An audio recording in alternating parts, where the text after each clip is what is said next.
Tulsa's a fiercely independent and decidedly unromantic young woman who runs a canoe rental business on the banks of an Ozark river. Her grandmother, Ruby, decides that Tulsa really needs to be opened up to love, so she thinks about how to do that and decides what better way than a romance novel book group.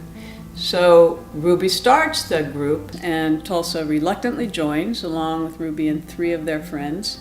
And what none of them realize is how much reading those books will transform their lives in unexpected ways. Well, I have a friend in the Ozarks who asked me to please interview older women before they passed away and record their stories. So I did, and I heard these remarkable stories about outhouses with rattlesnakes in them and moonshine and all the traditional things one thinks of with the Ozarks. But they all also, it turned out, almost all of them really loved romance novels. And I have long wanted to set a story in the Ozarks, but I never could come up with the right narrative. And then when I heard about the romance, I thought, well, why not a romance novel book group? And it just seemed to go together.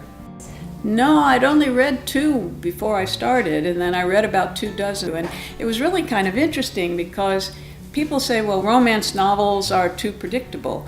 But so are a lot of mysteries. It seems like a strange double standard. I read about 24 books and in romances and enjoyed them a lot. No, I like all of them. I like Tulsa's fierce independence and Ruby's gentle heart. I like Jen's caring. I like BJ's, well, I can relate to BJ's difficulty forgiving herself for some things.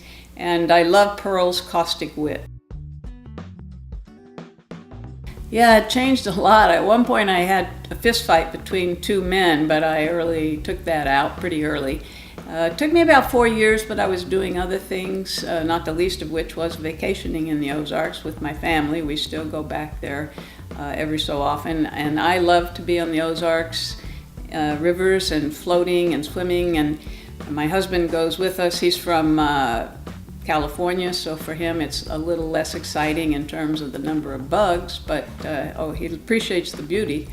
It's actually a dual meeting. One is you have the meaning of the reading a book, the romance novels in this case, but also when you are canoeing on a river, the person in front is reading the river for hazards that might cause a canoe to tip over, things like rocks or branches. I hope my readers will experience sort of a gentle whimsy with this book and be charmed by it and just have a good time. So the romance novels that the women read, I think for people who have read these novels, it's like they're participating in the group themselves because they will have their own reactions to the books. For those people who don't read romance novels, this book is much more about friendship and love and strong women coming together. It isn't itself a romance novel.